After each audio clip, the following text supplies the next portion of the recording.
భగవంతుడైన శ్రీకృష్ణుడు తన అవతారాన్ని చాలించినప్పుడు పాండవులు శాస్త్రోక్తంగా ఆయనకు అంతిమ సంస్కారాలు నిర్వహించారు. అగ్నిజ్వాలల్లో శ్రీకృష్ణుని శరీరం మొత్తం కాలి బూడిదైనప్పటికీ ఆయన హృదయం మాత్రం అలాగే ఉంది.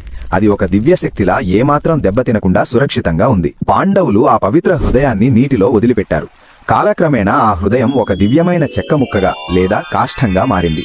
శతాబ్దాల తరువాత విష్ణుమూర్తి స్వయంగా ఇంద్రద్యుమ్న రాజు కలలో కనిపించి ఆ పవిత్రమైన చెక్కతో తన విగ్రహాన్ని తయారు చేయమని ఆదేశించారు. రాజు ఆజ్ఞ మేరకు ఆ చెక్కతోనే జగన్నాథుని అద్భుత విగ్రహాన్ని రూపొందించారు.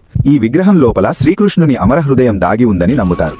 దీనినే బ్రహ్మ పదార్థం అని పిలుస్తారు. ప్రతి 12 ఏళ్లకొకసారి జగన్నాథుని ఆలయంలో ఒక రహస్య సంప్రదాయం జరుగుతుంది. పాత విగ్రహం స్థానంలో కొత్త విగ్రహాన్ని ఏర్పాటు చేస్తారు. రహస్య ప్రక్రియ: ఆ సమయంలో పాత విగ్రహంలోని బ్రహ్మ పదార్థాన్ని తీసి కొత్త విగ్రహంలో ఉంచుతారు. ఈ ప్రక్రియ మొత్తం చిమ్మచీకటిలో జరుగుతుంది. పూజారుల కళ్లకు గంతలు కట్టుకుంటారు.